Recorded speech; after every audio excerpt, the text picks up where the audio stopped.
¿Sabías que puedes tener las respuestas a estas preguntas en la palma de tu mano? MapSalud tiene la información completa de tu seguro, ya que mediante sus algoritmos simplifican todo lo que necesitas saber sobre tu seguro de salud. Además, MapSalud cuenta con acceso personalizado a la empresa donde trabajas, beneficiándote a ti y a tu familia. Contamos con un potente sistema que analiza tu seguro de salud.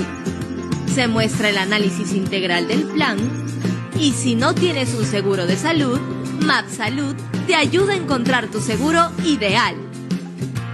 MapSalud. Encontrar tu seguro ideal nunca fue más fácil.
Muy buenas tardes con todos. Bienvenidos a esta séptima y última sesión del curso Introducción y Aplicación de la Nueva Ley Procesal del Trabajo. Para esta última parte del curso, contaremos con la participación de dos reconocidos expertos en materia laboral, como son el doctor Gino Yangali Parraguirre, quien nos hablará sobre medios impugnatorios, y el doctor Javier Arévalo Vela, quien nos hablará sobre casación laboral. Sin más, iniciaremos esta última parte del curso. El doctor Gino Yangali Parraguirre es juez superior titular y presidente de la octava Sala Laboral de la Corte Superior de Justicia de Lima, abogado por la Universidad Nacional Mayor de San Marcos, magíster en proceso contencioso administrativo y derechos fundamentales por la Universidad de Jaén del Reino de España, egresado de la maestría de Derecho Constitucional por la Atlantic University International y egresado del doctorado de la Universidad San Martín de Porres. Iniciamos entonces esta primera parte con el doctor Gino Yangali. Adelante, por favor. Muchas gracias. Tengan todos ustedes muy buenas tardes. En primer lugar, agradecer a la ETI Laboral Nacional por habernos invitado a intercambiar algunas ideas fuertes respecto a los medios impugnatorios en materia laboral. Antes de empezar, quisiera hacer alguna reflexión de uno de mis referentes que decía, si deseo cambiar el mundo que me rodea, debo empezar por cambiarme a mí mismo. Mahatma Gandhi, el gran Bapu. Claro, si siempre haces las mismas cosas de siempre, ¿no?, obtendrás siempre los mismos resultados. En consecuencia, yo les digo a ustedes que si hacen cosas distintas, para bien, buenas, por supuesto, ¿no?, van a obtener mejores resultados. No se mantengan en su confort. Y esa es más o menos la ideología y la filosofía del nuevo proceso laboral peruano, que hemos transformado el proceso en el Perú para ya no volver a la escrituralidad, a lo inquisitivo, ¿no? Sino que vamos a darle un cambio y ha mejorado la justicia. La justicia laboral se está legitimando frente a la sociedad peruana. En consecuencia, eso es importante que ustedes lo sepan. Justo con el proceso laboral vigente hemos dado un gran cambio, a tal nivel que el Poder Judicial se está, conforme les he dicho, legitimando frente a la sociedad. Y eso hay que mostrarlo y demostrarlo. Bien, me han invitado para ver el tema de la medios impugnatorios. Como una parte introductiva, les quiero hacer algunas reflexiones, ¿no? Alguien decía que era, en alguna oportunidad, dice que alguien decía que era tan perfecto que nunca se había equivocado, salvo en una oportunidad en que creyó haberse equivocado. Evidentemente, esto no es verdad, es totalmente falso. ¿Por qué? Porque los seres humanos somos imperfectos por naturaleza. Nos solemos equivocar muy seguido. Somos seres muy subjetivos. Los jueces somos humanos y por tanto falibles. Tenemos nuestras taras como cualquier otro ser humano de nuestra especie. Y cuando nos equivocamos, ¿qué sucede? Porque usted y yo nos equivocamos en esta vida, ¿no? Claro que tratamos de no hacerlo con mala fe ni nada por el estilo, pero nuestros criterios, nuestra creencia, nuestra experiencia nos hace errar nuestros conocimientos, ¿no? Entonces, cuando nos equivocamos, ¿qué sucede? Nosotros mismos recapacitamos y nos reexaminamos, ¿no? O lo que pasa también, otra persona de mayor jerarquía, de mayor experiencia, reexamina lo que nosotros hemos hecho y nos hace ver lo equivocado que estábamos al haber tomado una determinada decisión.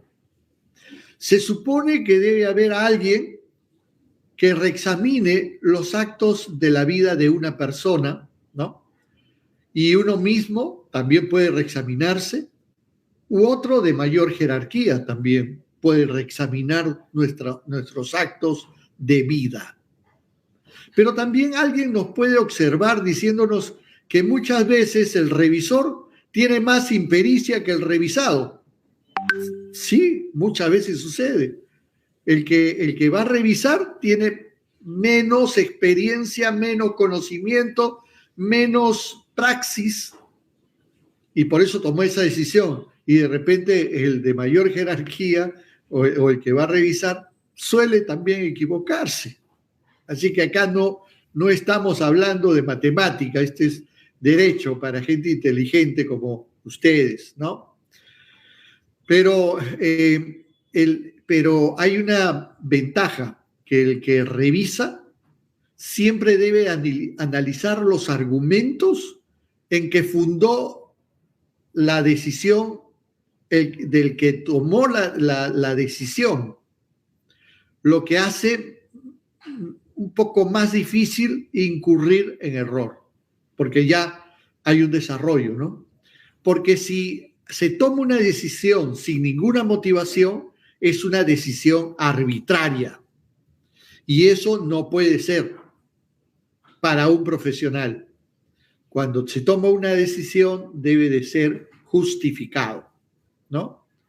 Bien, igual ocurre en el Poder Judicial, que cuando un juez resuelve algo procesalmente, se le puede interponer un medio impugnatorio para que reexamine un órgano jurisdiccional superior o que reexamine el mismo juez que decidió algo dentro del proceso. Entonces, la palabra mágica, acá hay una palabra mágica que va de la mano con los medios impugnatorios. ¿Qué son los medios impugnatorios? Un reexamen. Esa es la palabra mágica. Cuando se interpone un medio impugnatorio, lo que se está pidiendo es que se vuelva a reexaminar lo que ya se examinó. Disculpen ustedes, parece un trabalenguas, pero es así, examinar lo que ya se examinó, ¿no? Para eso se pone un medio impugnatorio. Porque los seres humanos somos falibles, nos podemos equivocar, somos imperfectos, no estamos libres de incurrir en errores o vicios. Al contrario, solemos cometerlos. Los seres humanos también podemos incurrir en vicios, no solamente errando, sino también intencionalmente, con dolo. Claro que es feo, ¿no? Pero lo hacemos a veces, muchas veces, ¿no? En sentido general estamos hablando, ¿no? La finalidad del reexamen es que se dé una nueva mirada para que ese error o vicio quede al descubierto y pueda rectificar si es un error o vicio, declarando la nulidad total o parcial del proceso. Estos medios impugnativos tienen un desarrollo constitucional, un fundamento constitucional, que está nada más y nada menos que en el inciso 6 del artículo 139 de la Constitución Política del Perú 1993, cuando trata de los principios de la administración de justicia y dice que son principios y derechos de la función jurisdiccional. El inciso 6 dice la pluralidad de instancias,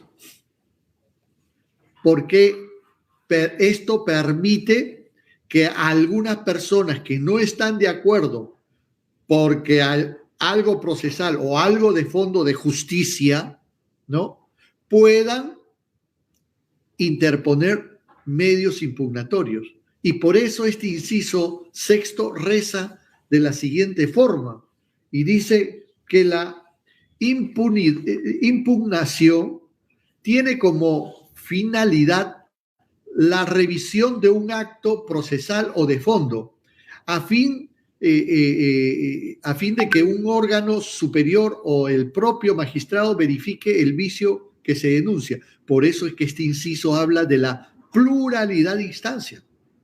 ¿Para qué sería la pluralidad de instancias? O sea que obligatoriamente tiene que pasar por las dos instancias. No, eso no se ha dicho. Lo que se dice es que si no estoy conforme con el desarrollo del proceso, en fondo o en forma, puedo acceder a dos instancias. Aunque ahora nos digan que el recurso extraordinario de casación ya no es extraordinario, sino es un recurso ordinario, ya sería triple instancia. No, eso no lo aceptamos. ¿Correcto? La ley 29.497, que es la ley procesal del trabajo, reconoce de manera expresa como medios impugnatorios a la apelación y la casación, por lo menos eso está. Sin embargo, también existen otros, como vamos a desarrollar en esta conversación con ustedes.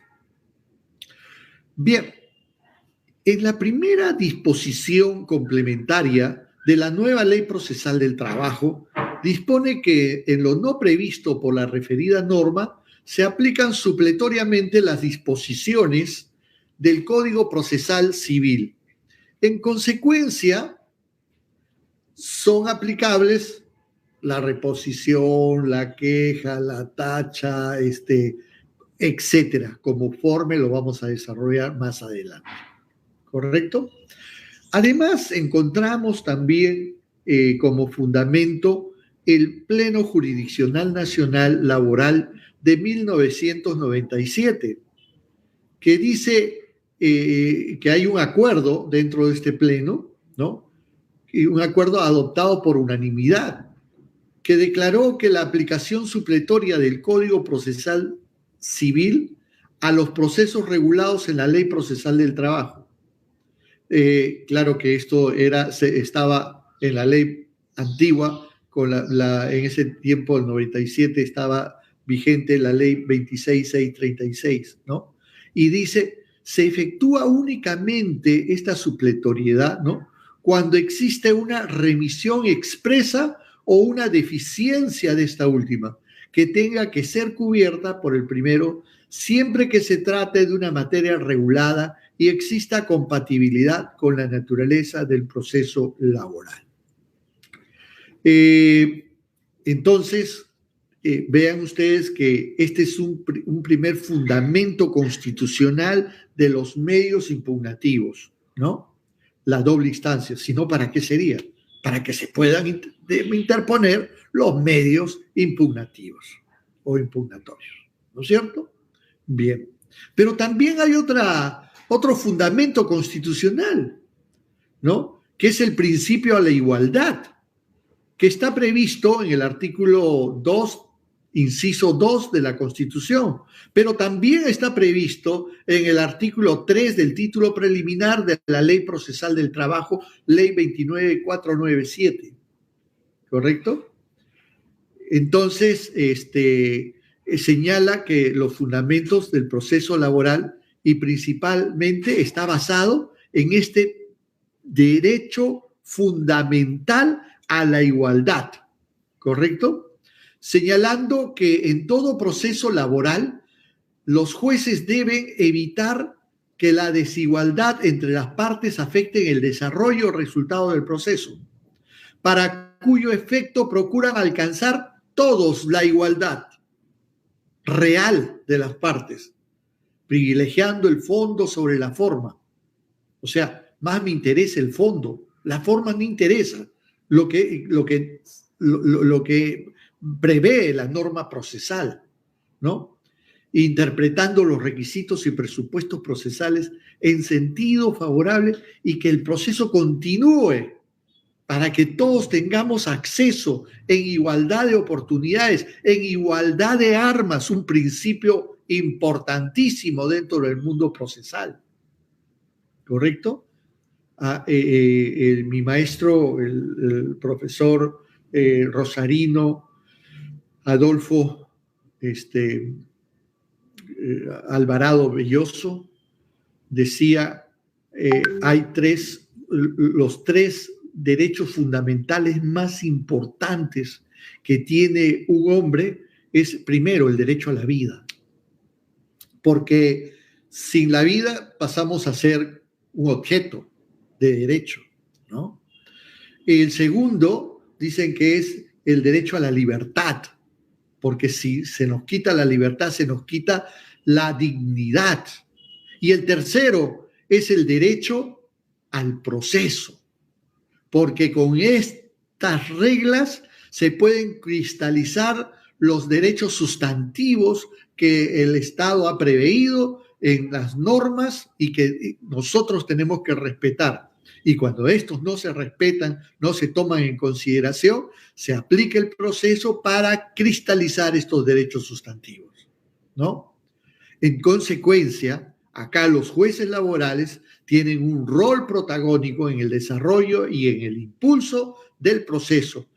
Y los jueces laborales de todas las instancias deben de impedir y sancionar las inconductas contrarias a los deberes de veracidad, probidad, lealtad y buena fe de las partes, sus representantes, sus abogados, los terceros, cualquiera se llame, que intervenga dentro del proceso.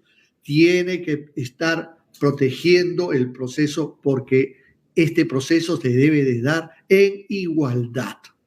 Muy bien.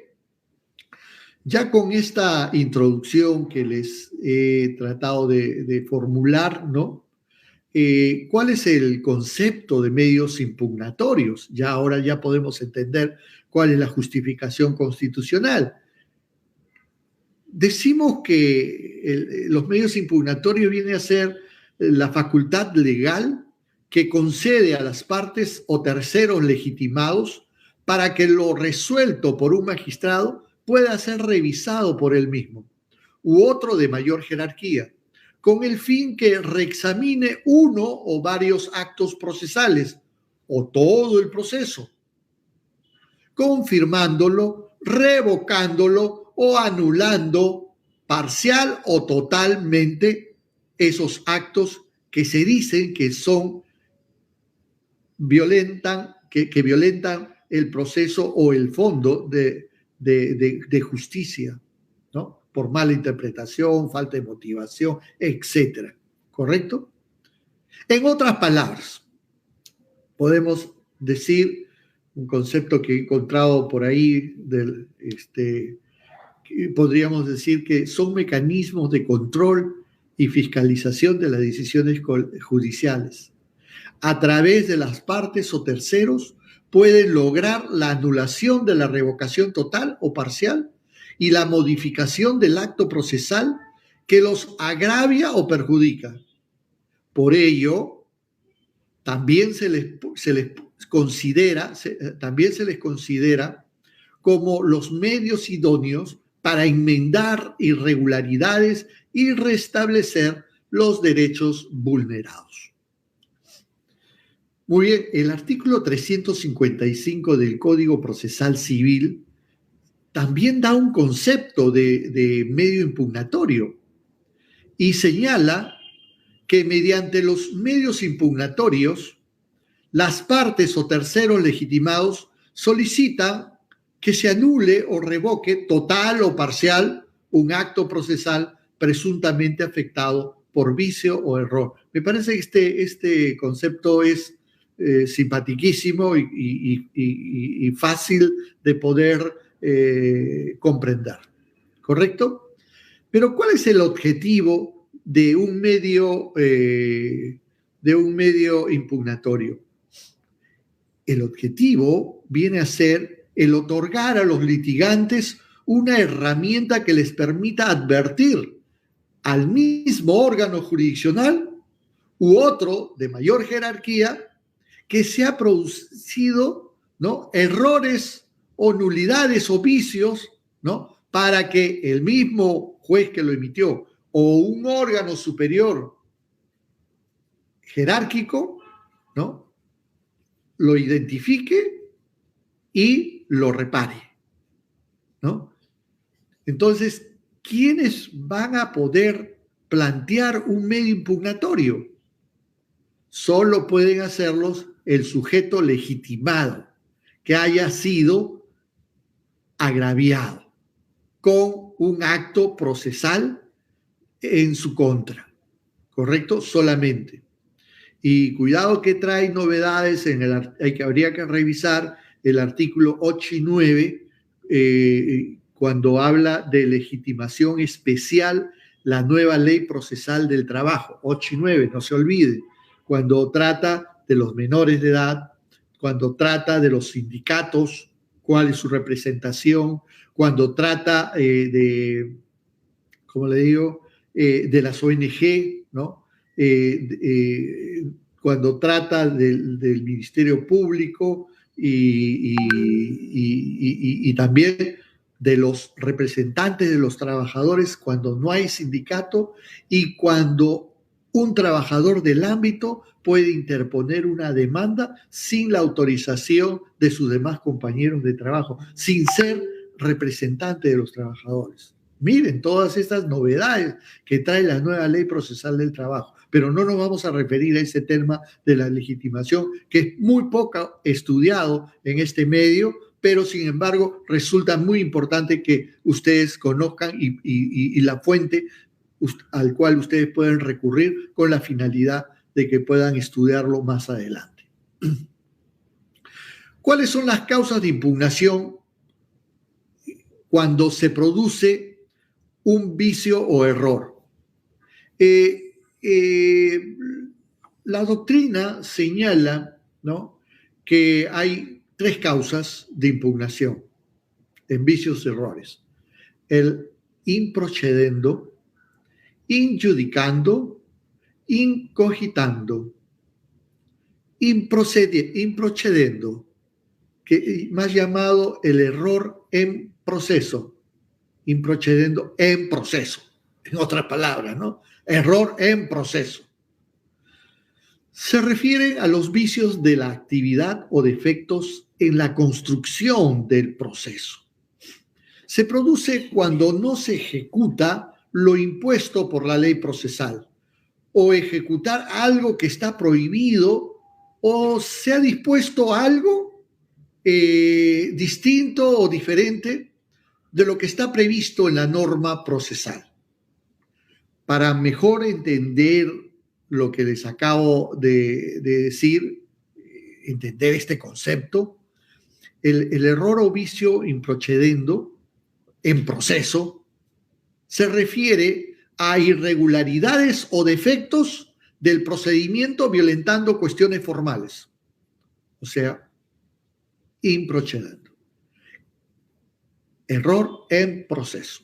El segundo, injudicando, cuando se produce un vicio o error en el juicio. Injudicando, judicando, judi es juicio, ¿no? En consecuencia, error en el juicio. Cuando se produce un vicio o error en el juicio al contenido del proceso, ello violenta el ordenamiento sustantivo, o se aplica indebidamente una norma, o se inaplica o se interpreta una norma en forma errónea. La norma quiso decir esto, pero usted dice que la norma dice otra cosa, ¿no? Injudicando, error en el juicio, ¿no? Y finalmente, incogitando o cogitando, como quieran, ¿no? Error en el razonamiento, que puede producirse por dos cosas, ¿no? En el razonamiento. En primer lugar, por la ausencia o defecto de una de las premisas del juicio, ¿no? O en segundo lugar, por la violación de las reglas de la lógica, que es por la falta de motivación o una defectuosa motivación. No se olviden que la motivación de las resoluciones judiciales es una de las garantías procesales previstas en el artículo 139 de la Constitución Política del Perú. Muy bien.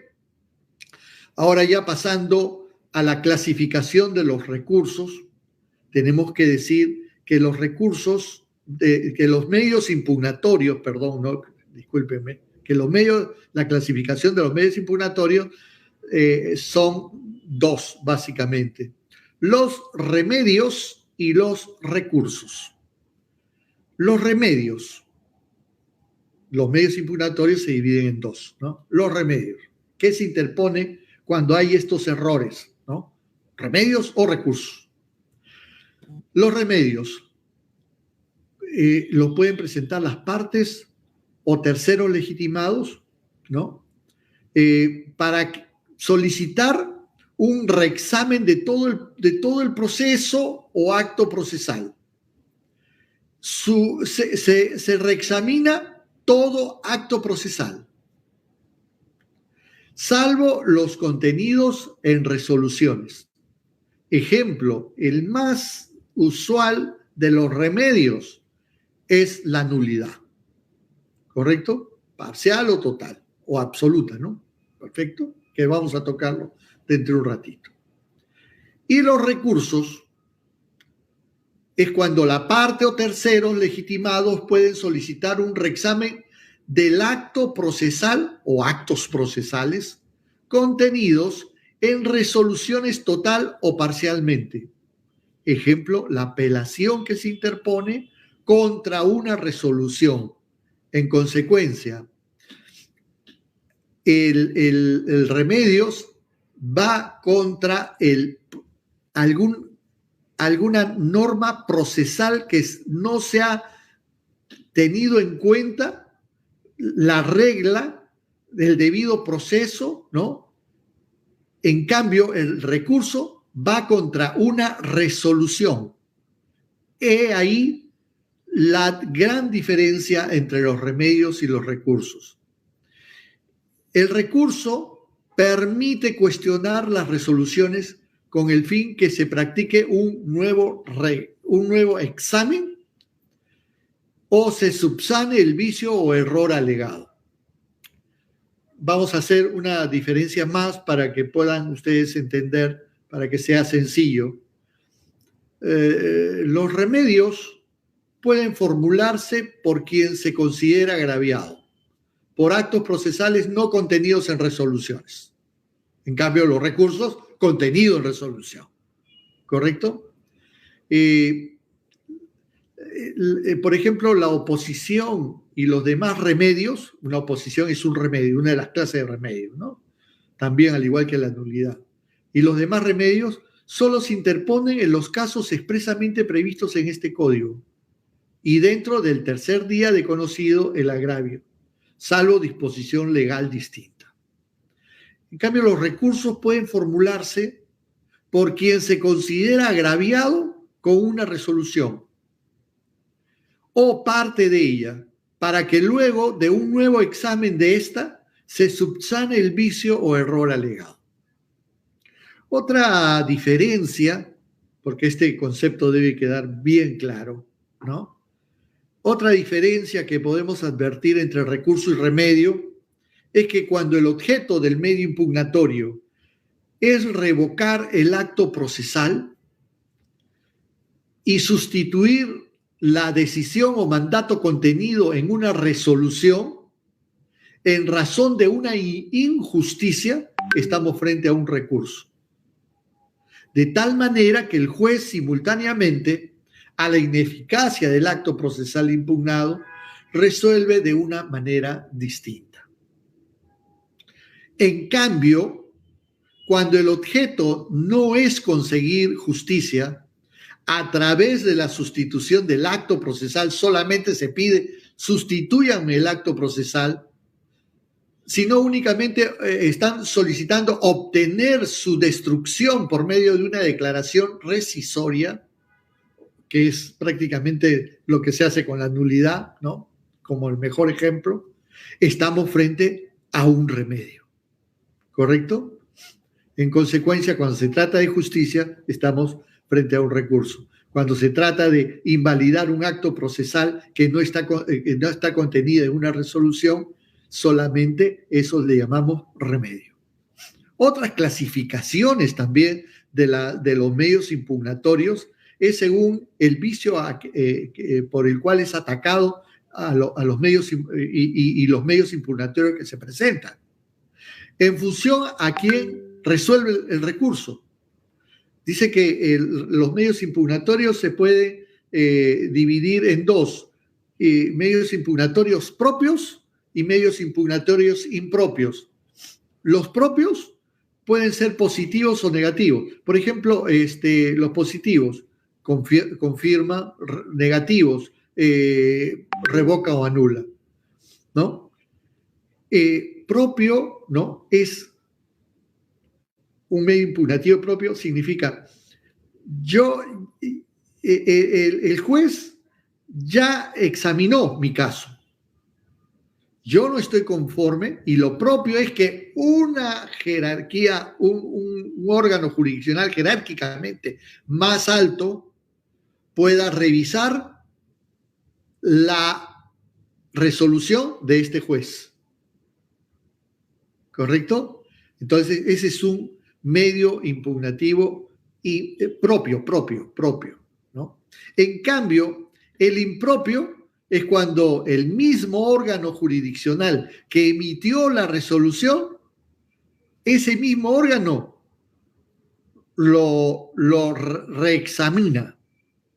Por ejemplo, aquí podríamos dar como ejemplo la reposición, ¿no? Entonces, ese caso, cuando el mismo órgano que emitió la resolución lo reexamina, estamos hablando de un medio impugnatorio impropio, porque lo propio es que el superior es el que tenga que reexaminar.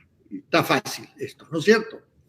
En función a los requisitos que debe contener el recurso, hay recursos ordinarios y recursos extraordinarios. Recursos ordinarios, basta fundamentar que existe vicio o error en la resolución impugnada. Por ejemplo, la apelación es un recurso ordinario. Pero también hay recursos extraordinarios. Exige, por ejemplo, requisitos de admisibilidad y procedencia.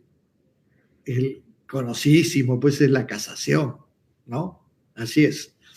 En consecuencia, vamos a hablar de los presupuestos de los medios impugnatorios. Los presupuestos son los requisitos, o presupuesto para la redundancia, para la impugnación. Y pueden ser requisitos de admisibilidad y requisitos de procedencia. Los requisitos de admisibilidad son los elementos formales que determinan la actitud para producir efectos al interior del proceso. Requisitos como, por ejemplo, lugar, tiempo, formalidad, ¿no? El Código Procesal Civil regula los requisitos y prevé como condiciones de admisibilidad algunos requisitos de admisibilidad. Por ejemplo, se interpone el medio impugnatorio ante el órgano jurisdiccional que cometió el vicio o error en el acto procesal o en la resolución. ¿Quién expidió la resolución? ¿No? O quién actuó, ¿no? El acto procesal, ¿no? Entonces, ante ese mismo órgano se interpone. Segundo requisito, observar el plazo previsto para cada medio impugnativo, de acuerdo a lo que se esté presentando. Y tercero, observar la formalidad exigida por la ley. Eso es en cuanto a los requisitos de admisibilidad. Y en cuanto a los requisitos de procedencia, son requisitos de fondo, intrínsecos al acto procesal.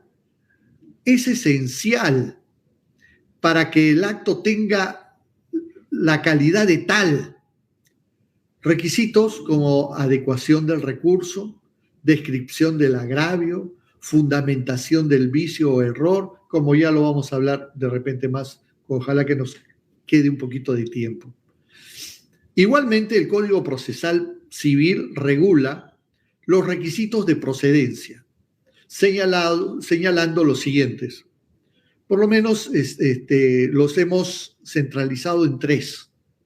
Primero, el agravio. Algunos le llaman el gravamen en otros países, ¿no? Pero nosotros, cuando en segunda instancia llega, ¿no? Lo primero, lo que le queremos decir al abogado es explíquenos sus agravios, porque si no hay agravio, no hay medio impugnatorio, ¿no es cierto? ¿Qué es un agravio? El agravio viene a ser la insatisfacción recurrente del recurrente, ¿no? La insatisfacción del recurrente respecto a la pretensión procesal, sea por un vicio improcedendo, que improcedendo es defecto en las formas procesales o irregularidades en la substanciación de la causa, o por un vicio injudicando, defecto en el juzgamiento o injusticia en la decisión. Improcedendo, no se olvide, en el proceso. Improce, ¿no? En un proceso, ¿no? Injudicando en justicia, ¿no? Aquí se va a apreciar el resultado concreto del acto y las consecuencias que produzca en relación al derecho alegado y la situación jurídica del sujeto. El segundo requisito es la legitimidad, un tema que poco se estudia, ¿no? Pero es importantísimo, ¿no? La legitimidad es el interés o iniciativa que deben tener las partes procesales para ejercer este derecho. Y finalmente, ¿no?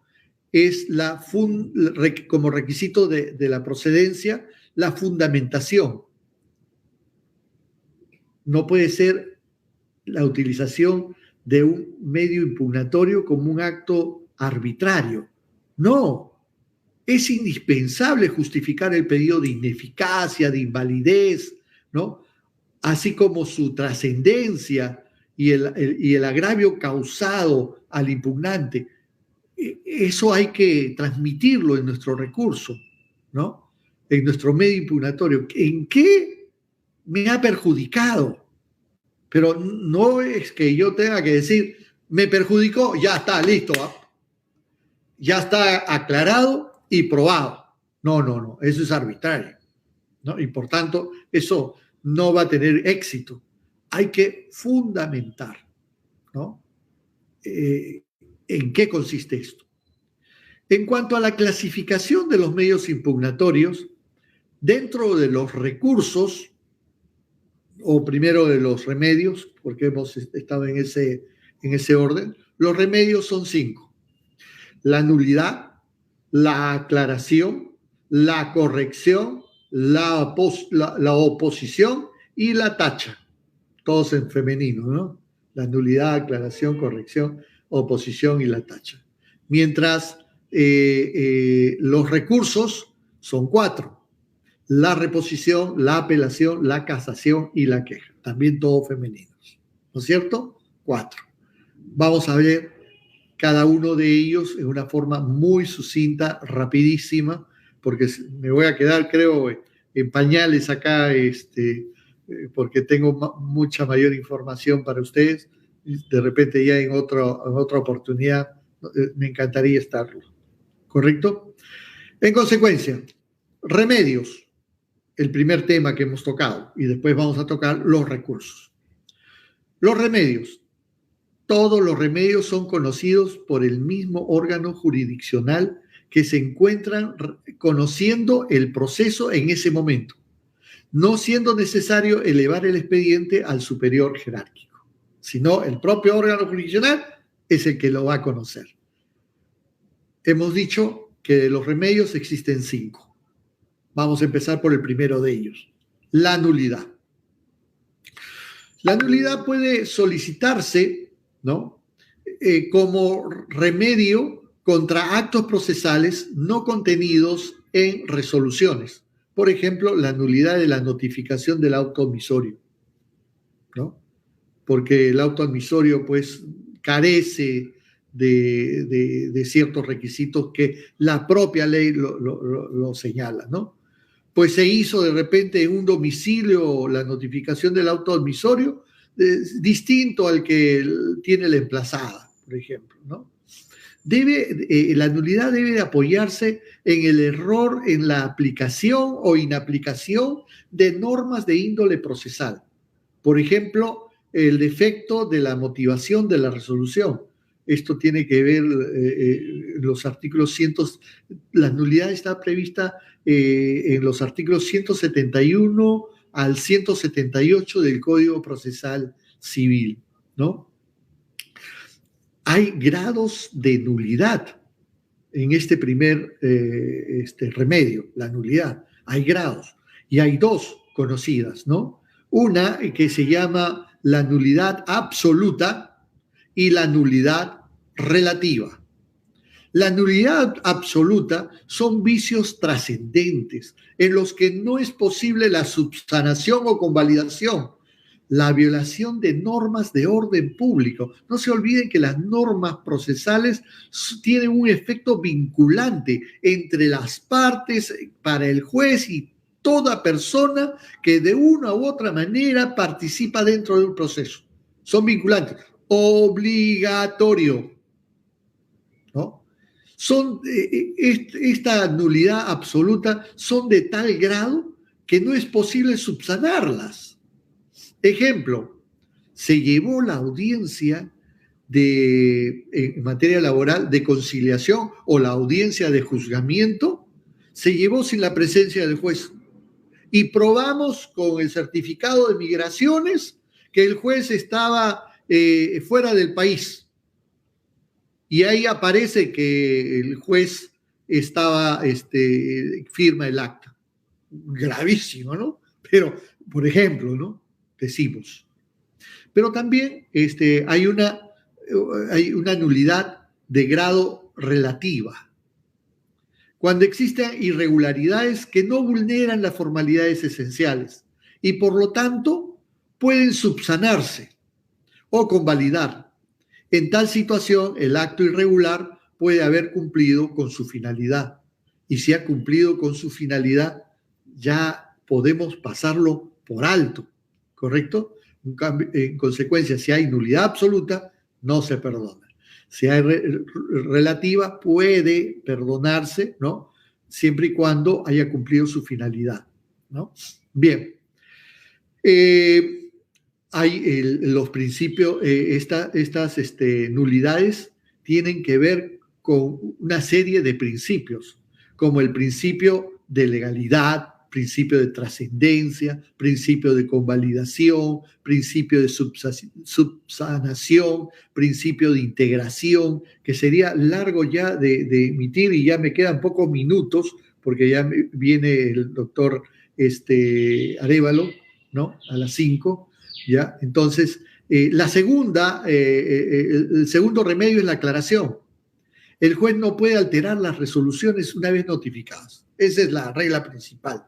Sin embargo, antes que la resolución cause ejecutoria de oficio o a pedido de parte, puede aclarar algún concepto oscuro o dudoso expresando en la parte decisoria de la resolución o que influye en ella. La aclaración no puede alterar el contenido sustancial de la decisión. El pedido de aclaración será resuelto sin dar trámite.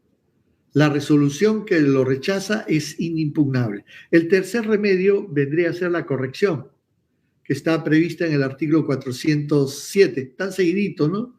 406, 407, la aclaración 406, la corrección 407 del Código Procesal Civil.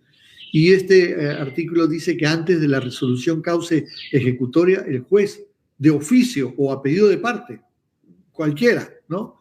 Y sin trámite alguno, corrige. ¿Pero qué puede corregir? ¿Puede corregir el sentido del fondo del proceso? No. Puede corregir un error material evidente que contenga. Por ejemplo, puede corregir un error de número. En vez de poner 4, puso 5, ¿no? Porque de la suma no da. En materia laboral es muy usual eso, ¿no? O también un error ortográfico. No se puso acento en tal palabra, o en vez de escribir una palabra de tal forma, se escribió de otra, ¿no? Pueden corregirse incluso durante la ejecución de la resolución también, ¿no? O sea, es amplia este remedio, ¿no? Mediante la corrección, disculpen. Mediante la corrección, las partes también piden al juez que complete la resolución respecto de puntos controvertidos, pero no resueltos. La resolución que desestima la corrección solicitada es inimpugnable.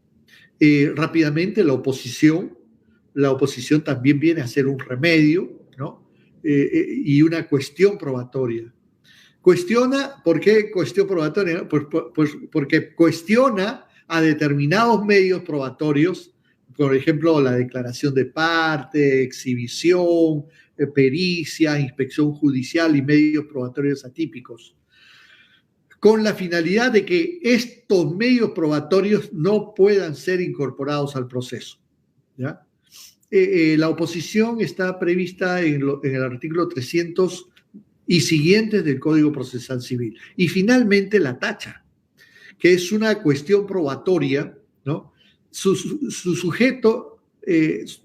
objeto es cuestionar la validez de determinados medios de prueba, como testigos, documentos, medios probatorios atípicos, ¿no?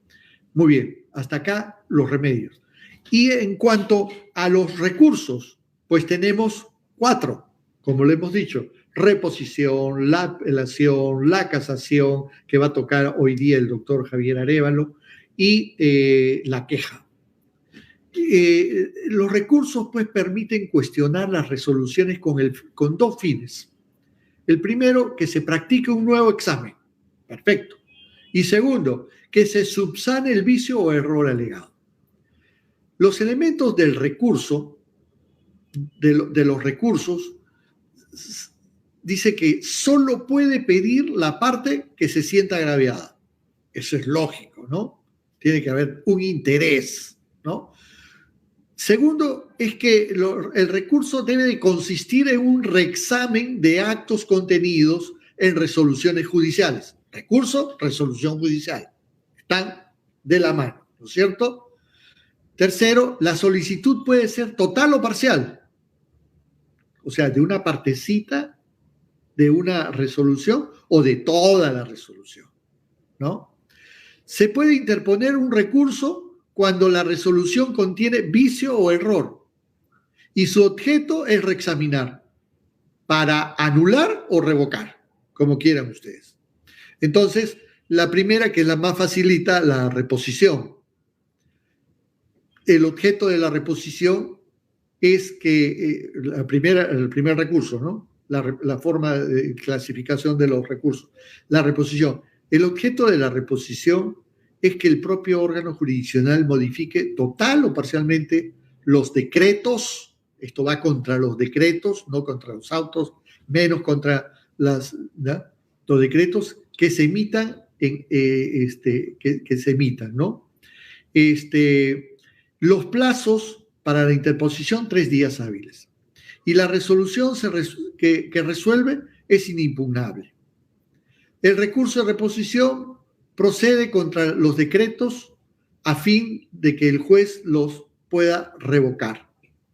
Hay un trámite bastante larguito que vamos a entrar rápidamente a la apelación, que es interesante, puesto de que la apelación sí está en la Ley Procesal del Trabajo, ¿no?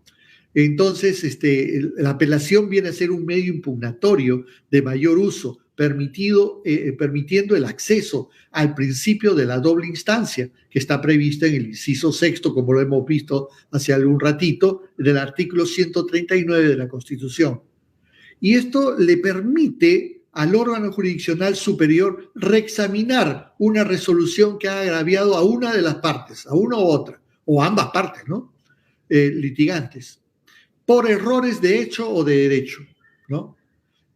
Se pueden impugnar mediante este recurso sentencias y autos, ¿no? El objeto de la apelación, ¿no? Es que el recurso de apelación tiene por objeto que el órgano jurisdiccional superior examine o reexamine a solicitud de las partes o tercero legitimado, ¿no? La resolución que les produzca agravio con el propósito de que sea anulada o revocada total o parcialmente. La apelación, hay otras cosas que tengo que decirles, pero como se me viene el tiempo, ¿no? Yo quisiera esto del efecto suspensivo, sin efecto suspensivo, todo esto ha pasado ya de moda dentro del proceso, ¿no?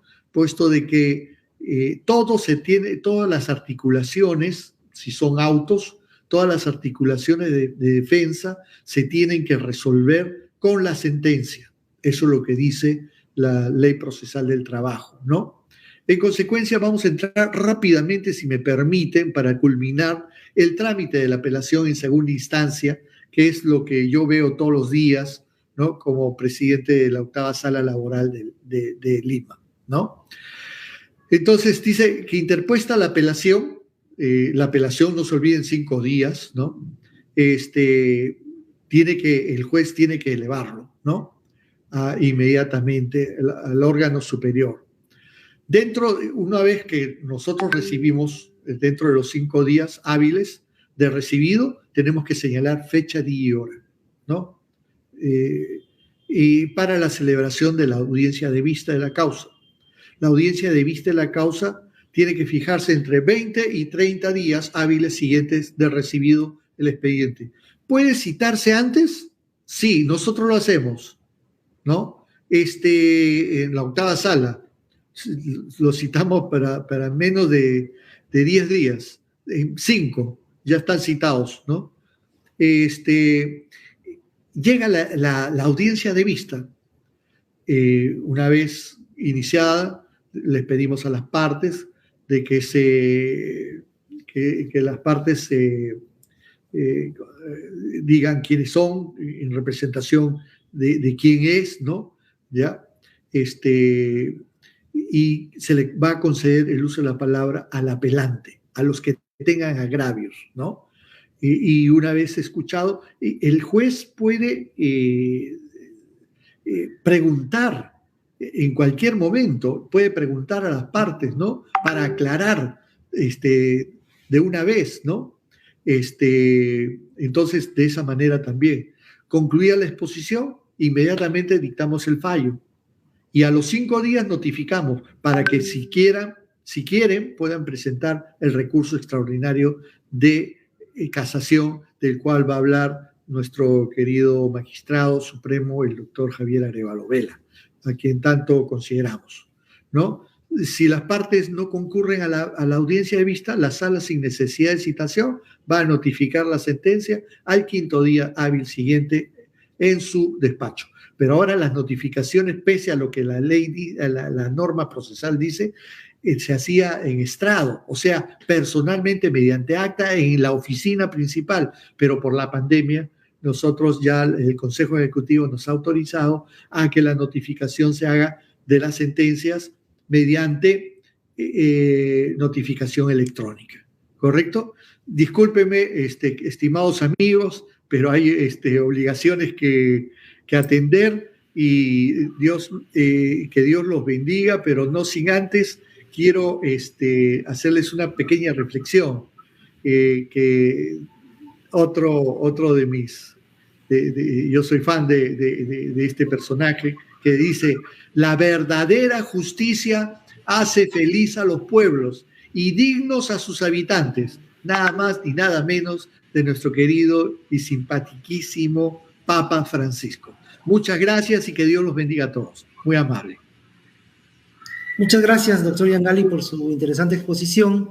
En nombre del ETI Laboral, le agradecemos mucho su participación y su colaboración con estos cursos de capacitación, que son con miras a la implementación de la nueva Ley Procesal del Trabajo en nuevas sedes. Muchas gracias. Muy bien, para continuar con el programa, para esta segunda parte de la sesión, vamos a contar con la participación del doctor Javier Arévalo Vela, que nos va a hablar sobre casación laboral y otros medios impugnatorios. El doctor Arévalo es juez supremo titular de la Segunda Sala de Derecho Constitucional y Social Transitoria de la Corte Suprema de Justicia de la República.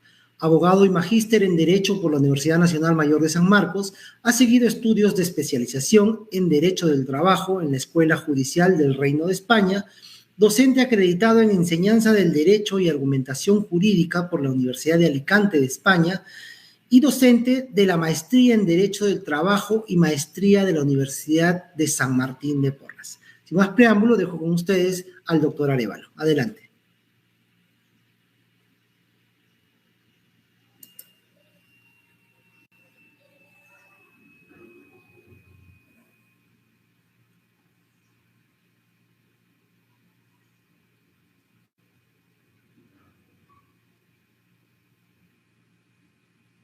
Vamos a esperar un momento que el doctor Arévalo se conecte. Parece que hay algunos problemas técnicos. Esperamos un momento, por favor.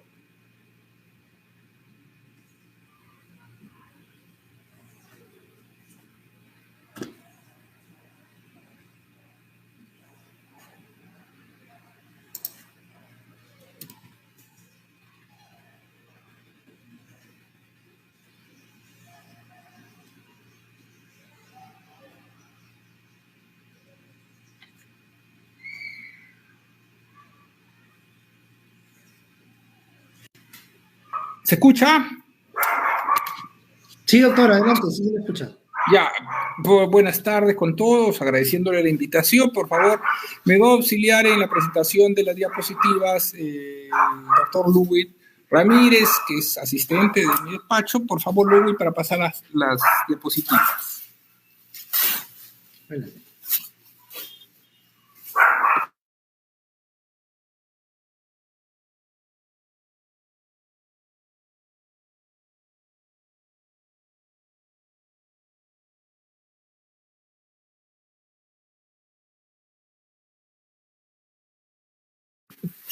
Ya está. Bueno, hoy día nos vamos a ocupar de un tema que ya es bastante conocido, bastante tratado, como es el recurso de casación. La casación, pues, es un recurso que solo lo conoce la Corte Suprema. Han tenido ustedes la suerte de escuchar a un excelente profesor como el doctor Yangali en los recursos que no son la casación, ¿no? Entonces vamos de frente a nuestro tema. Por favor, Luis, vas a pasar la... ¿Cuál es el fundamento constitucional? La casación tiene un fundamento constitucional. Es que el artículo 141 de nuestra Carta Magna reconoce la casación como una de las competencias de la Corte Suprema de Justicia de la República. También le reconoce la calidad de instancia, ¿no? Entonces, en la calidad de instancia es la apelación. Hay casos que la Corte Suprema conoce en apelación, por ejemplo, la apelación en el caso de los laudos arbitrales, ¿no? La impugnación de laudos arbitrales actúa en segunda instancia, pero eso no es lo que nos interesa. Nos interesa la casación. Y lo primero que debo decirles para todos, que a veces yo encuentro que se equivocan y hablan de instancia, la casación no es instancia. Olvídense si alguna vez pusieron o pensaron que era una instancia, no, incluso hablan hasta de una tercera instancia. No existe tercera instancia. La casación no es instancia, ¿ya? Procede frente a decisiones de las salas superiores y decisiones del fuero militar. Las del fuero militar no nos interesan de momento y en realidad creo que va a ser bien difícil que en algún momento conozca la Corte casos provenientes del fuero militar, porque esto está referido al caso de pena de muerte y sabemos que no hay pena de muerte, ¿no? Entonces nos quedamos con la casación de las salas superiores. Por favor, la siguiente lámina. ¿Qué antecedentes encontramos? Encontramos antecedentes en la ley orgánica, en la ley procesal del trabajo anterior y en su modificatoria. ¿Y por qué esto? Porque antes de la ley orgánica, el derecho procesal del trabajo en nuestro país no conocía la casación en materia laboral. Va a ser la ley orgánica la primera que va a presentarnos, ¿no? A poner como que existe la posibilidad de interponer casación. Eso ocurre en el 91, sin embargo, recién se va a hacer efectivo este recurso en el año 96, con la ley 26636, que ya establece la procedencia del recurso de casación, lo regula. Resulta que esta ley del año 96 originó pues una avalancha de recursos y como la casación todavía no era bien entendida o conocida en el ámbito laboral, tuvo que modificarse mediante la ley 27021. Esto un poco que puso una suerte de cuello de botella para la casación. Sin embargo, de todas maneras, la cantidad de casaciones ha sido tremenda, ¿no? Siguiente, por favor. Bueno, ya hemos dicho de la casación en la ley orgánica y también el siguiente, por favor. El código, la ley anterior, estamos ahí, la ley ya pasa eso. Entonces ya entramos a la definición de casación. No sin antes decirles que el Código Procesal Civil también contiene disposiciones sobre casación, pero nosotros nos regimos por la casación que está regulada por la Ley Procesal del Trabajo. Esto me lleva a decirles que no existe esa llamada casación de oficio del 392A. Eso no existe en el derecho laboral, ¿ya? Eso ténganlo bien claro porque a veces sucede que algunos piensan que existe esa casación. Eso no existe en el derecho laboral. En el derecho procesal del trabajo, para ser más exacto. ¿Qué cosa es la casación? La casación es un medio impugnatorio de carácter extraordinario. Ustedes han escuchado al maestro Yangali cuando les ha hablado de los recursos ordinarios. No les he hablado del recurso de apelación, por ejemplo. Ese es un recurso ordinario. Pero la casación es un recurso extraordinario. ¿Y qué busca esto? Básicamente, la correcta aplicación e interpretación del derecho objetivo y la unificación de los criterios jurisdiccionales. Siguiente. En el siguiente esquema vamos a ver ya de una manera más detallada qué pasa. Extraordinario porque es distinto a los otros recursos. correcta aplicación e interpretación. Miren, las normas legales, para ser aplicadas, pues tienen que ser interpretadas, ¿no es cierto? Entonces, esa correcta aplicación e interpretación la va a dar la Corte Suprema a través del recurso de casación. Porque cualquiera puede interpretar, pero la interpretación correcta al final va a darla a la Corte Suprema. Eso no significa que sea exactamente la correcta, jurídicamente la correcta. Alguien puede decir, oye, pero yo tengo, hay doctrinarios, hay otro que tiene mejor interpretación. Claro que sí, puede existir eso, una mejor interpretación. Pero, de todas maneras, la interpretación de la Corte se entiende que es la correcta. Del derecho objetivo. El derecho objetivo comprende tanto el derecho sustantivo como el derecho procesal. Esto es importante, ¿por qué? Porque en la ley anterior se hablaba de derecho material. Entonces no había posibilidad de recurrir en casación contra las normas procesales. Esto originó una serie de problemas, incluso que la Corte Suprema estableciera pues la posibilidad de recurrir en una casación extraordinaria, ¿no? Que no estaba prevista en la ley. Y bueno, eso como jurisprudencialmente, eso se puso en vigencia. Y la unificación de criterios jurisdiccionales. ¿Qué significa esto? Significa pues que la Corte Suprema como máximo órgano busca que los criterios de interpretación de las normas sean uniformes. ¿Y por qué la Corte tiene que buscar esto? Porque a la final la Corte es un órgano del Estado y el Estado necesita dar seguridad jurídica a sus ciudadanos. No puede ser que en un sitio una ley se interprete que es negro, en otro blanco, y es la misma ley, el mismo país, ¿no? Es más, ni siquiera en distintos territorios, a veces en Lima, de un juzgado a otro, se cambia la interpretación. Y no porque los jueces sean malos, ni corruptos, ni deficientes, no, sino porque a veces todos tenemos criterios que nos parecen los más razonables. Pero lo que sí tienen que entender los jueces, que la Corte Suprema, nos guste o no, es el máximo órgano al cual la Constitución y la ley le ha dado la facultad de interpretar y unificar la jurisprudencia. Por lo tanto, deben cumplir estos criterios, aun cuando pudieran no gustarles. En todo caso, si el juez considera que estos criterios no le son, pues, para él razonables, podrá exponer, pero justificando el porqué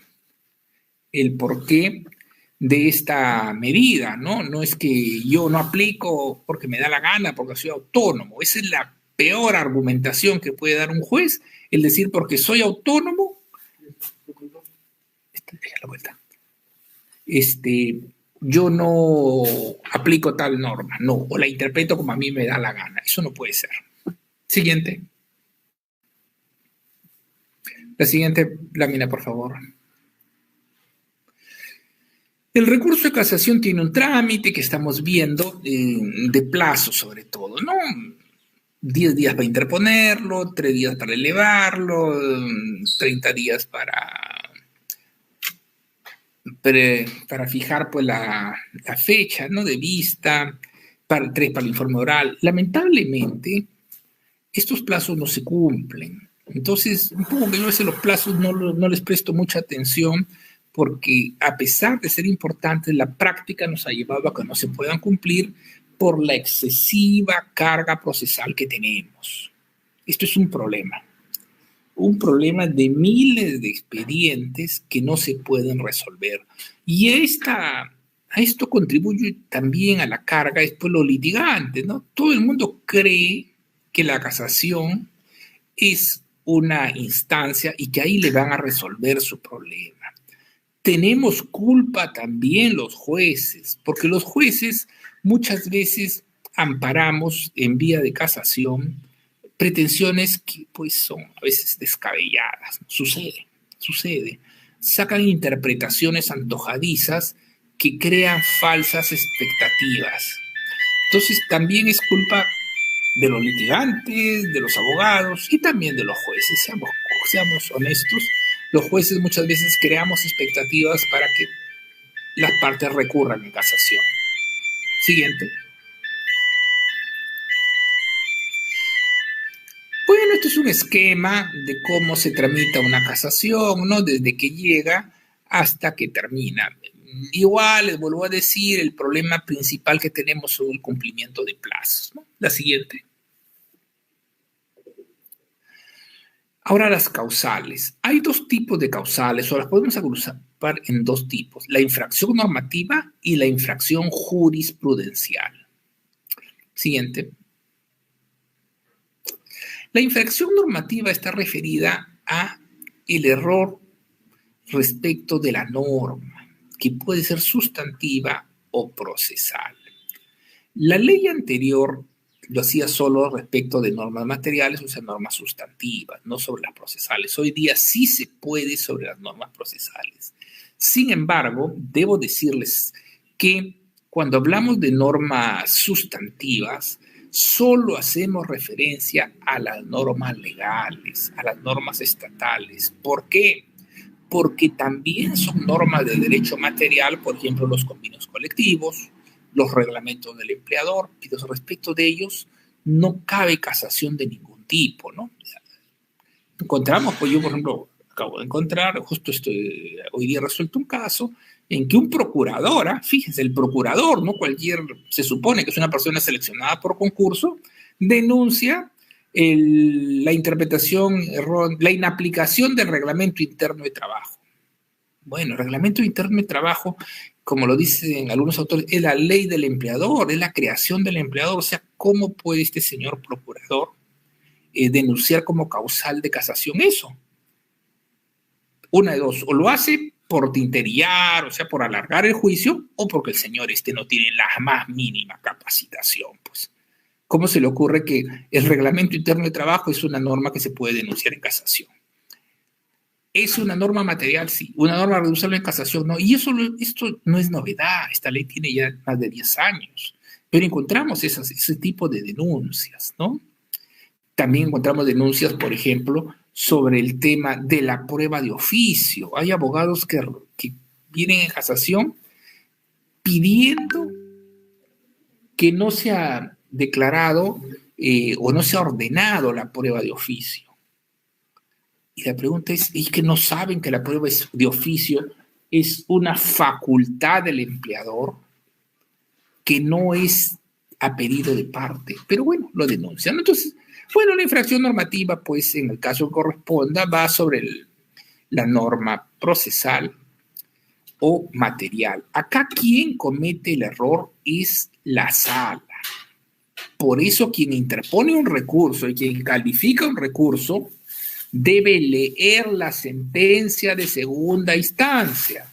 Yo me encuentro con sentencias que, por ejemplo, no han mencionado determinada norma, y a la hora de la casación, la parte que denuncia esto dice, porque no se ha interpretado la norma tal, la norma X, pero resulta que la norma X nunca ha sido mencionada. Entonces, pues, esa persona que está haciendo ese recurso es un total irresponsable. Sin embargo, cuando le dicen improcedente, lo único que hace es atacar al juez. Eso tenemos una triste realidad. Cada vez que estos recursos salen improcedentes, se ataca al juez. El juez no me ha dado... Pero el problema es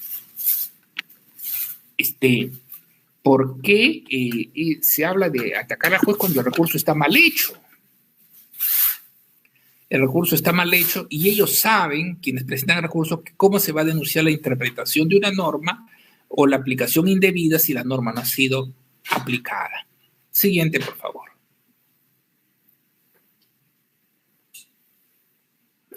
Bueno, las formas de infracción normativa las tenemos. La infracción normativa que va en el sentido de la aplicación, o sea, la no aplicación. Cuando no se aplica la norma, tenemos una forma de infracción normativa. Luego tenemos cuando se aplica indebidamente. Esa es otra forma, o sea, se escoge una norma que no debe ser. O cuando se interpreta indebidamente, erróneamente. Todo esto en normas materiales y todo esto se repite para las normas de carácter procesal. Entonces tenemos, porque en las normas procesales muchas veces se está frente a causales de interpretación errónea, inaplicación, etc. Pero también tenemos que en las normas procesales, como vamos a ver ahora, que es realmente lo más importante de esta exposición, se presentan los casos de violación al debido proceso. Por favor, la siguiente.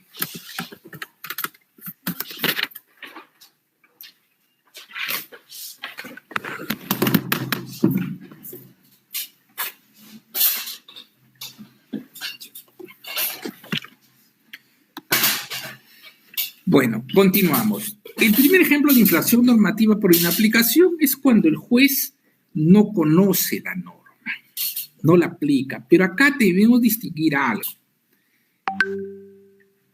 Tiene que no haber sido la norma mencionada, considerada, porque puede suceder que la sala superior sí hable de esa norma y dice, yo inaplico la norma X por estos motivos. Entonces la figura de la inaplicación, como se conoce, no se da, porque en realidad lo que ha hecho la norma, el juzgador de segunda instancia es conocer la norma y analizarla y decir, esto no va. Y eso es correcto. Entonces, ahí no podemos hablar de inaplicación. La inaplicación tiene que ir en el sentido de que el juzgador de segunda instancia ignoró la existencia de esa norma, porque no sabía, porque no quería, porque se olvidó, por lo que ustedes quieran, pero no aplicó la norma, ni siquiera la mencionó. Siguiente. La aplicación indebida, bueno, es cuando se aplica una norma por otra. Acá en el ejemplo, pues correspondía a un caso de una microempresa y se aplicó el régimen común. Ustedes saben que las microempresas tienen un régimen especial. Entonces acá se dice en ese ejemplo, pues, oye, se debió aplicar la norma de la microempresa y no la del 728. Siguiente.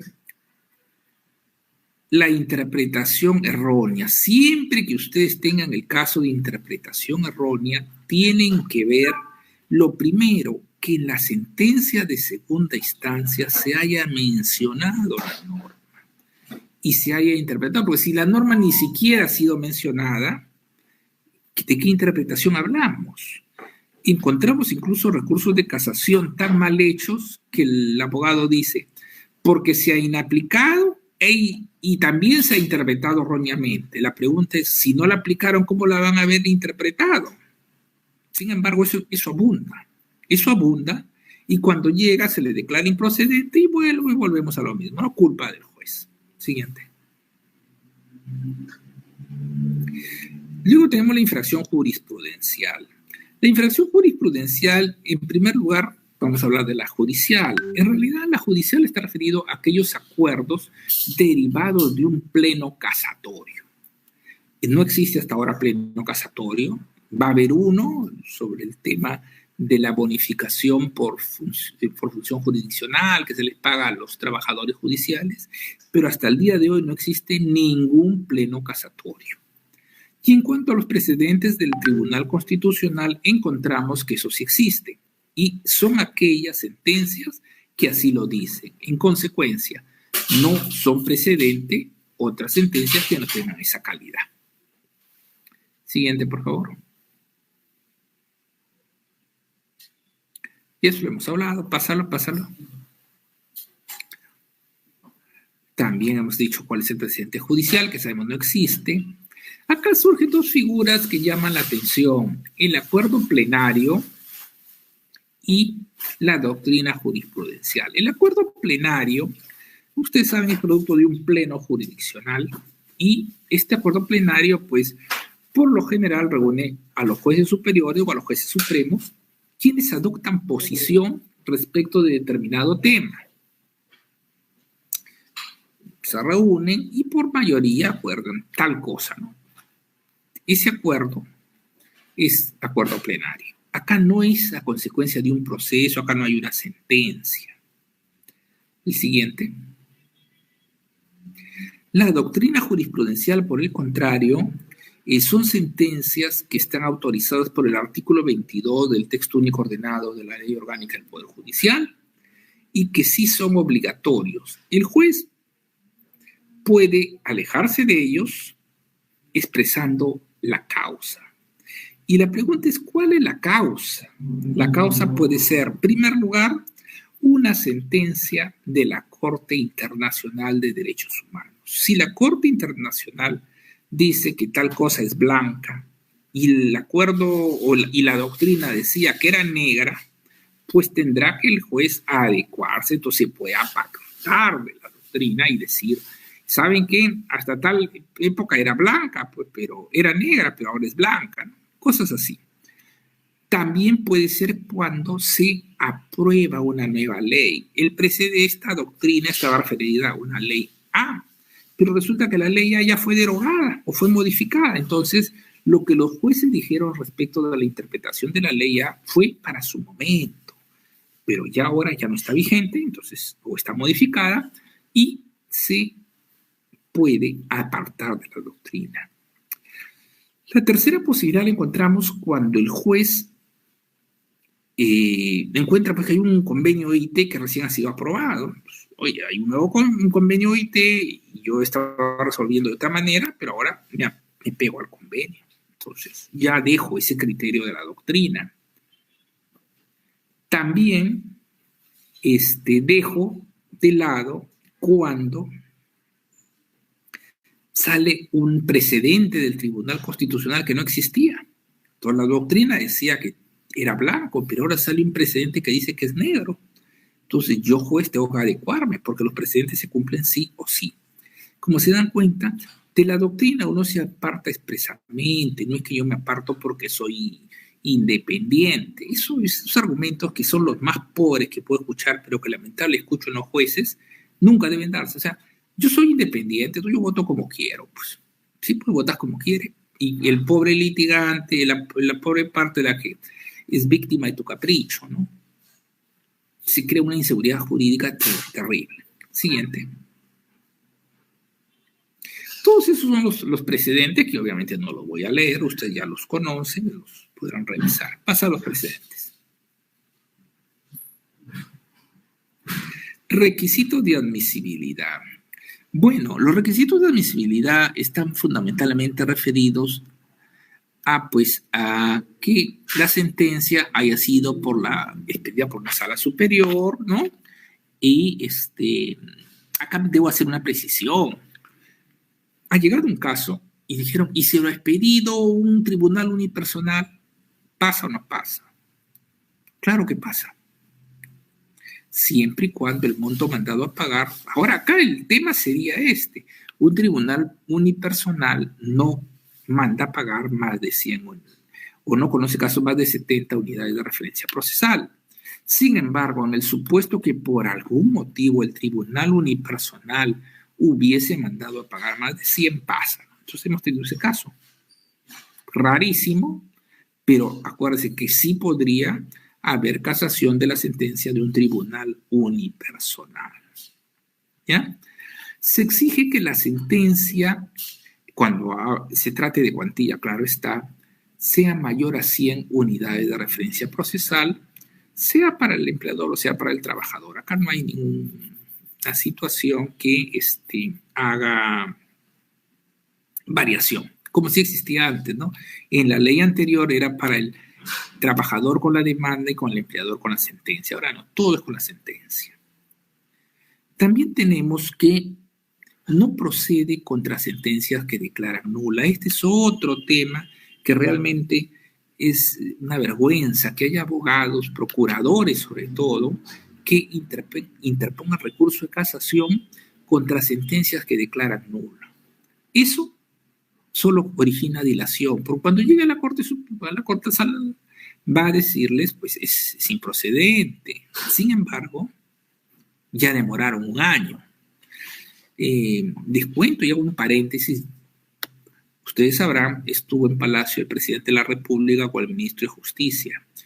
Y yo le dije al presidente de la República que los procuradores, los abogados del Estado, eran los principales factores de demora. ¿Por qué? Porque estos señores pues interponen recursos por gusto. Incluso el ministro de Justicia presente se mostró interesado y dijo que iban a tomar medidas, al final está en sus manos. Sin embargo, han pasado ya más de 15 días de eso y no pasó nada, ¿no? Pero sí se lo dije al presidente de la República, que por cierto es una persona que solo escucha y no dice nada. Claro, no está en capacidad de decir nada porque no conoce el tema, pero al menos el ministro de Justicia sí entiende. Y estaba el viceministro también, que es mucho más joven, ¿no? Pero estas personas no han hecho nada sobre este tema. Bueno, el recurso se debe interponer dentro de los 10 días hábiles de notificada la sentencia de primera instancia, ¿no? El siguiente. ¿Hay requisitos de procedencia? Claro, los requisitos de procedencia. Por favor, ¿puedes agrandar un poco la pantalla? Ludwig. Ahí está. Son los siguientes. Que el recurrente no hubiera consentido previamente la resolución adversa en primera instancia. Esto está referido a cuando hay varias pretensiones, quien va a casar no debe haber aceptado, haber dejado fija la primera instancia. Les pongo un ejemplo. Alguien demandó 3 pretensiones, vacaciones, gratificaciones, utilidades. Resulta que de las 3, en primera instancia le denegaron las utilidades y sí le dieron las gratificaciones y las vacaciones. Subió a segunda instancia y lo confirmaron. Y en ese momento él se acuerda y dice, oye, pero no me dieron las utilidades, ¿no? Entonces, quiero mis utilidades, voy a casar. No cabe, no procede porque consintió el extremo de las utilidades. Luego, describir con claridad y precisión la infracción normativa. Este es otro tema importante y fácil, pero que no entienden los abogados. Está referido a decir si hay interpretación errónea, si hay aplicación indebida, en fin. Alguna de esas causales se explican, ¿no? Porque hay. Pero no es solo decir, hay infracción normativa de la ley tal, pero échate a pensar, ¿y cuál es la infracción normativa?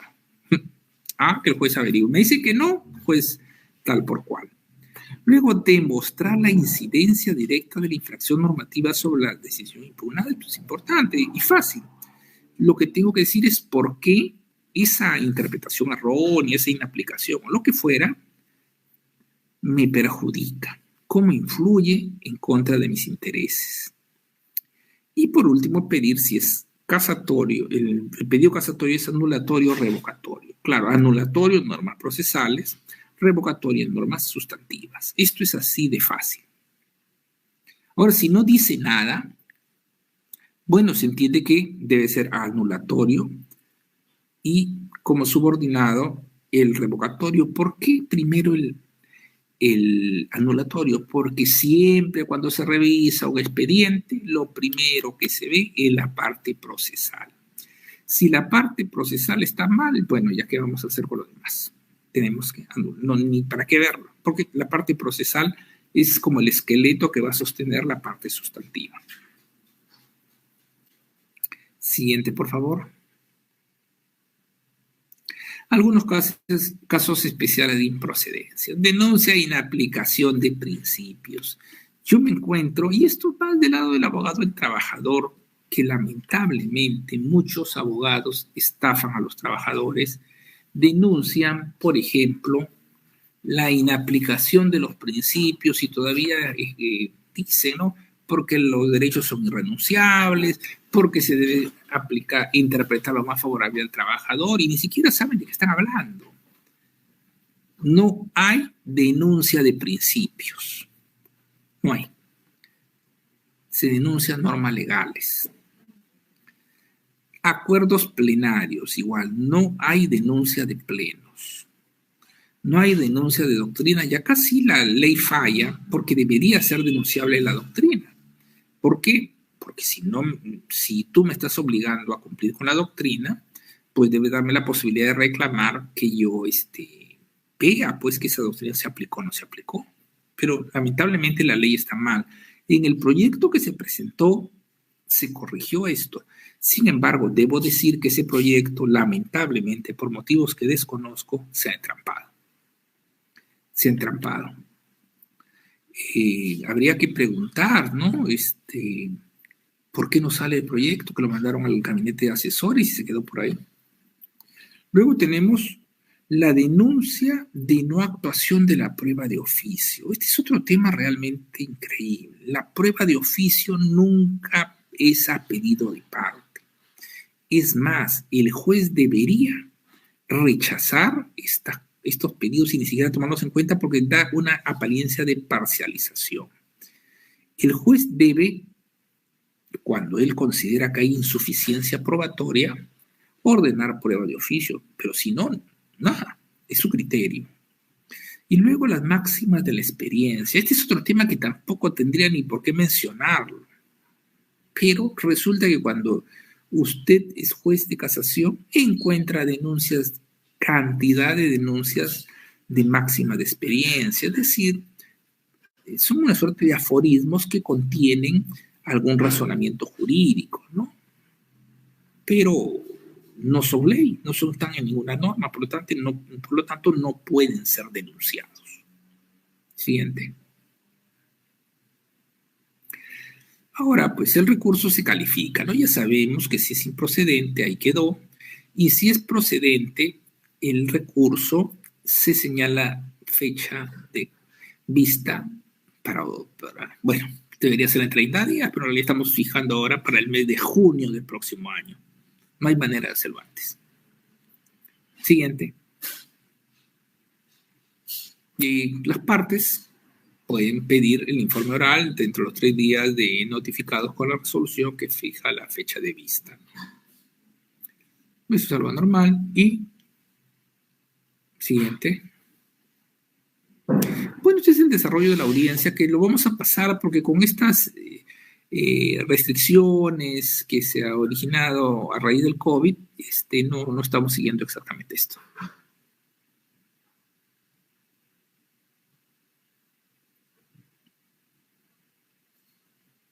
Luego tenemos la sentencia, ¿no?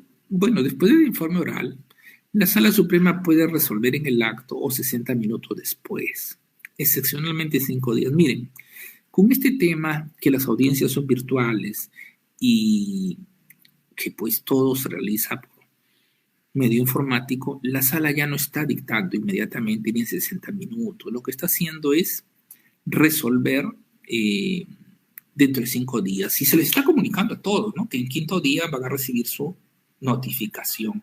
Incluso la notificación de la sentencia era pues una notificación por escrito, en forma personal. Ahora esto ya no existe, ahora se manda por el sistema de notificaciones electrónicas. Siguiente.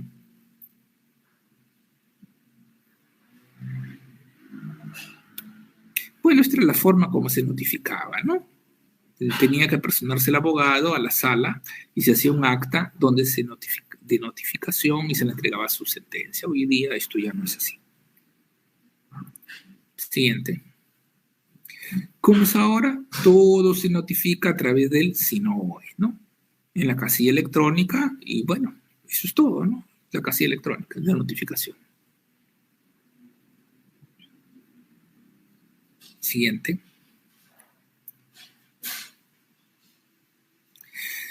Nos corresponde analizar el recurso cuando es declarado fundado.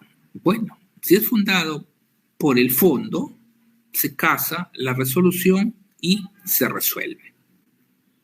Se resuelve porque se tenga que resolver actuando como instancia, ¿no? Sin devolver la instancia inferior. En ese momento, la Sala Suprema actúa como instancia y dice algo. Si fuera de mandar a pagar dinero, no lo hace la sala. La sala no establece cuantías, sino eso lo liquida el juzgado. Sin embargo, hay un caso de excepción que es producto de la jurisprudencia, no de la ley, el caso de los daños y perjuicios. En ese caso, la sala puede fijar un monto en dinero. Es el único caso. Siguiente. Ahora, ¿qué pasa cuando el recurso es fundado por infracción a la tutela jurisdiccional o al debido proceso? Acá es importante distinguir que no es lo mismo tutela jurisdiccional y debido proceso, para comenzar. Tutela jurisdiccional implica el acceso proceso, el acceso al órgano jurisdiccional y el cumplimiento en plazo razonable de la sentencia. Eso es tutela jurisdiccional. Y al interior de la tutela jurisdiccional tenemos el debido proceso, que significa una serie de garantías que deben desarrollarse durante el proceso. Siguiente. Ahora, bueno, esto ya lo ha dicho el tribunal, así que esto lo pasamos, ya he establecido con claridad esto. ¿Y qué es el debido proceso? Nos dice que el debido proceso, pues, es ese conjunto de garantías que mayormente está en el artículo 139 de la Constitución, que hacen que un proceso, valga la redundancia, deba considerarse como justo, como adecuado a los estándares. El contenido del debido proceso es variado. ¿Por qué? Porque nuestra Constitución, para comenzar, comete un error. En el numeral 3 del inciso 139 dice observancia del debido proceso, y en otros numerales menciona en forma independiente elementos del debido proceso, entonces pareciera que son cosas distintas. Siguiente. ¿Qué contiene el debido proceso? El derecho a un juez predeterminado por la ley, el derecho de defensa y patrocinio por un abogado. Ojo, que no es lo mismo, ¿eh? El derecho de defensa, por ejemplo, a mí me pueden negar el derecho de defensa aunque tenga un abogado de mi mayor confianza. Les pongo un ejemplo. Yo tengo derecho a impugnar, a cuestionar la prueba que se ha incorporado a través de una prueba de oficio. Ojo, no puedo cuestionar la decisión del juez de ordenar la prueba de oficio, pero la prueba misma yo puedo cuestionarla. Y si no me permiten eso, se está violando mi derecho de defensa, pero de repente tengo un abogado que me patrocina, más que seguro que sí. Entonces son dos cosas distintas. Al juez independiente e imparcial, el derecho a la prueba. Yo tengo el derecho a proponer, ¿no?, a ofrecer pruebas, a que estas pruebas se actúen, que estas pruebas se valoren, que estas pruebas se conserven. La motivación. Todos escriben y casi todos declaran, dicen, porque no está bien motivada. Sin embargo, la motivación de las resoluciones, que es una garantía del debido proceso, y cuando comienzan a relatarle el recurso, la verdad es que dicen muchas cosas que no son, ¿no? Simplemente alegan pruebas, otras cosas. La motivación de las resoluciones está relacionado con la justificación interna y externa. Justificación interna que tiene que ver con la estructura lógica de la resolución, ¿no?, en primer lugar, y con la coherencia narrativa. La estructura lógica tiene que ver, pues, con que ustedes todos saben que hay una forma de razonar, una premisa mayor, una premisa menor, una decisión, y esa forma de razonar debería estar en toda resolución. No de esa forma escrita, pero que se desprenda, ¿no? Más o menos algo como este. Si la ley dice que todos los trabajadores que estén trabajando al 15 de diciembre tienen derecho al pago de la gratificación, y Juan es trabajador que está laborando al 15 de diciembre, consecuencia, Juan tiene derecho a la gratificación. Estructura lógica, pero también la coherencia narrativa. Hay recursos de casación, hay resoluciones, sobre todo en las resoluciones, que nadie las entiende. ¿Qué ha querido decir el juez? Bueno, no las entendemos. Entonces la coherencia narrativa también. Eso en la justificación interna. Y en la justificación externa está dada por la validez de las premisas normativas, fundamentalmente. Hay quienes también dicen las premisas fácticas, pero básicamente son las premisas normativas. Si yo digo que estoy aplicando la ley número 20, por decir algo, yo tengo la ley número 20 debe estar vigente, no debe ser una ley que haya sido declarada inconstitucional, una ley derogada, en fin. Porque mi premisa normativa es que la ley 20 es la que voy a usar. Todo esto ustedes lo van a estudiar, o seguro lo conocen, por sus estudios de argumentación jurídica, cosa que podemos en algún momento ver para hacer una conferencia sobre argumentación jurídica aplicada al proceso laboral, porque hasta ahora todos los casos de argumentación jurídica los veo en penal, ¿no? Ustedes, como saben, yo soy profesor de argumentación jurídica por la Universidad de Alicante, España, entonces un día organizamos esto y lo hacemos. Luego tenemos el derecho a los recursos, y ojo, el derecho a los recursos es diferente a la instancia plural. ¿Y por qué?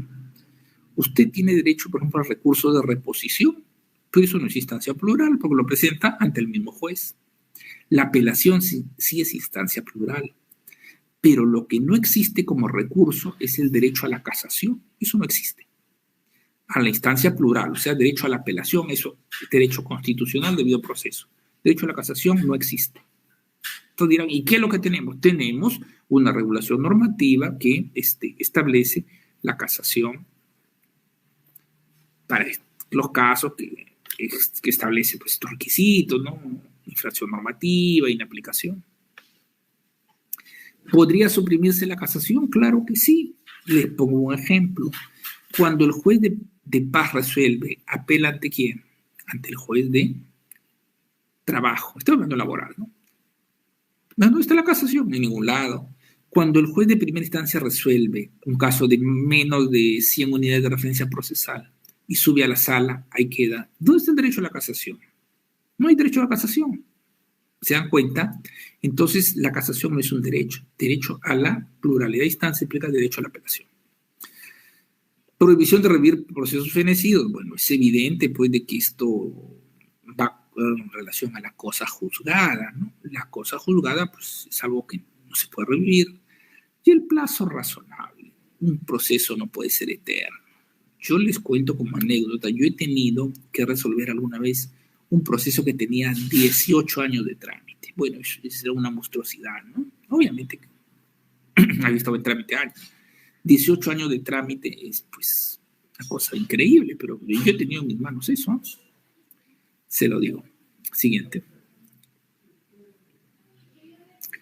Hemos expedido una casación laboral reciente, el 22 de agosto, hace un mes más o menos, donde se establece la doctrina jurisprudencial de que en qué caso se considera que una sentencia no es, o auto puede ser, por fuerza que está en proceso contra autos, no está bien motivado. Estos casos son cuando carezca de fundamentación. Por ejemplo, fundamentación jurídica es el caso en que no tienes ni una norma legal que mencione. Son raros, pero podría haber, ¿no? Carezca de fundamentos de hecho, igual, un poco raro. De logicidad, sí encontramos cantidad de resoluciones. Lamentablemente los jueces muchas veces emiten resoluciones falta de logicidad. Congruencia, igual. Se aplica indebidamente, sin aplique o se interprete erróneamente una norma de carácter procesal, también ocurre. Se fundamenta en hechos falsos, inexistentes, leyes supuestas y derogadas también. Y esto les cuento una anécdota. Yo tengo la copia de ese expediente, porque me tomé la molestia de sacarle la fotocopia de la sentencia. No voy a decir de quién es, donde unos jueces superiores de la Corte Superior de Lima sustentaron su sentencia en una ley chilena. Pero no era un caso de derecho internacional privado del trabajo para decir aplican la ley chilena, no. Simplemente estos jueces no sabían de qué estaban resolviendo y se basaron en una ley chilena. Esa situación definitivamente pues, es vergonzosa, pero entonces sí puede existir una resolución basada en hechos falsos, inexistentes, leyes supuestas o derogadas. En ese caso fue una ley pues, que no existía en nuestro ordenamiento jurídico. Y finalmente, cuando se aparte de la doctrina, cuando una resolución se aparta de la doctrina, pues puede ser objeto de anulación, sobre todo porque se aparta sin expresar motivación. En realidad es una forma de carencia de motivación, ¿no? Si yo digo que no aplico la doctrina porque soy independiente, pues no estoy sustentando nada. Por más que digan que mi independencia esté en el artículo tal de la ley orgánica de la Constitución, eso no es sustentado. Bueno, en todos estos casos, la Sala Suprema declara la nulidad de la sentencia o el auto, porque se debe ser auto, y ordena a la Sala Superior emitir nuevo pronunciamiento. Siguiente. Pues el precedente judicial, ya sabemos, no existe, pero debe ser producto de un pleno casatorio de todos los jueces de las salas de la materia, por mayoría absoluta toman un acuerdo, y bueno, los abogados de las partes pueden ser llamados a informar. Siguiente. Y finalmente la publicación, que se debe publicar dentro de los 60 días. En realidad esto ya no está en el alcance de nosotros. Nosotros enviamos, y bueno, al órgano competente, al centro de investigaciones, y ellos son los que se encargan de esto. Es muy posible que no se cumplan los 60 días, pero ¿qué vamos a hacer? Pues ya es un tema que escapa a los jueces.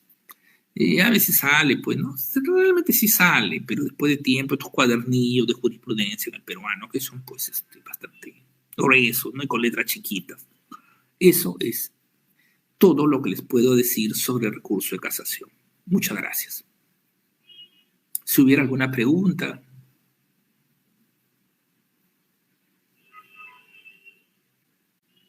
Gracias, doctor Arévalo, por su participación. En nombre del equipo técnico institucional de implementación de la nueva Ley Procesal de Trabajo, le agradecemos mucho su participación, por esta brillante exposición, y esperamos contar próximamente con su aporte en este importante tema que nos aboca. Muchas gracias con todos. Informarles también a los participantes que el examen estará colgado a partir de mañana a las 10 de la mañana, como siempre, hasta el domingo a las 23:59. Muchas gracias a todos por su participación. Muy amable, doctor Arévalo. Hasta otra oportunidad. Gracias.